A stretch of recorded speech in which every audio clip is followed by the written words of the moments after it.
Hi, I'm Lee Stone, and this is your MaxiForex Week in Review.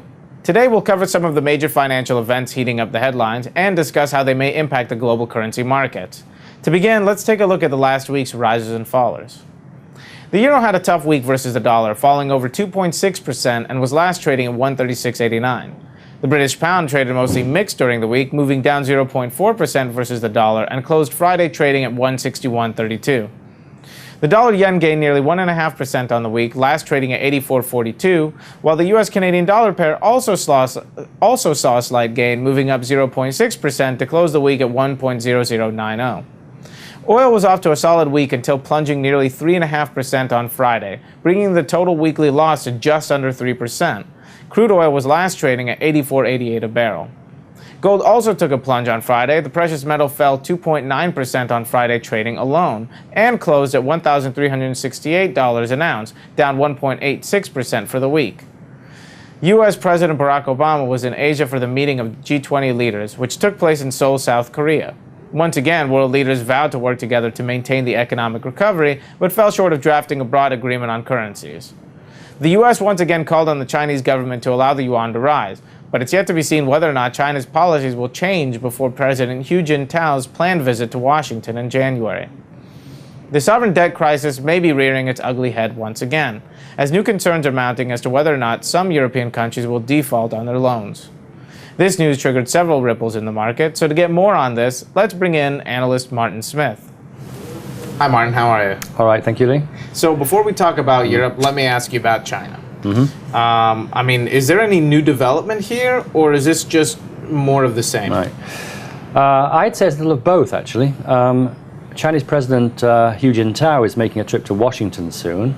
I think the US is stepping up pressure to encourage China to make some sort of positive gesture, or maybe you can say a stronger than expected gesture, as some easing of restrictions was naturally expected. So in this respect, it's more of the same. However, an interesting development came from a less than likely source. Japanese business leaders came to the defense of China's currency policies. Several prominent figures in the Japanese business world have expressed their sentiment that China's currency moves are appropriate, given that any abrupt change would create confusion in China and cause instability in the global markets. They argue that the steady and gradual approach that China is taking in regard to the easing of currency policy is the right way to go about it. I think China will continue on this path, but they will likely make the occasional gesture to calm the inevitable mounting criticism.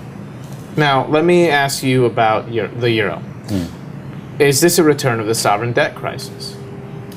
Well, I think this is an issue that will keep coming up. The recent concerns are related, of course, to repayment of debts. But the concerns are also related to slowing production in all of the member states. French and German production slowed this last quarter. The Dutch economy shrank. Spain's economy completely stalled, with GDP remaining unchanged from the previous quarter. And there are also, of course, major concerns over Ireland's mounting debt and their ability to repay bondholders. In fact, Germany is pressing Ireland to accept an aid package designed to ease repayment concerns. All this has brought the euro down from its largest weekly decline in 3 months versus the dollar. The greenback gained all of its against all of its traded counterparts as investors sought a refuge. So, if you ask about the sovereign debt crisis, well, I would say in reality, I'm not sure that it ever really went away. We hear about it in Europe every time repayments are coming up, but we manage a way through it. So this pattern will likely continue until some kind of stability and confidence returns. Okay. Now let's go to our Ask the Broker question. Let's see. John Meadows of Christchurch, New Zealand asks, why did the Australian dollar fall so much this week? Well, the Aussie fell around 2.9% against the US dollar this week, and there seems to be two main causes. The first being the concerns in Europe, which you just spoke about, and the second, of course, is China, possibly raising the possible raising of interest rates in order to curb inflation. In a nutshell, because the Australian dollar is linked to global growth, and because both outlying issues affect the pace of growth, both outlying issues greatly affect the value of the Australian currency. Okay. Well, thank you very much, Martin. Well, we hope you enjoyed our weekly review, and we hope you will join us next week. Until next time, be sure to visit us at MaxiForex.ru.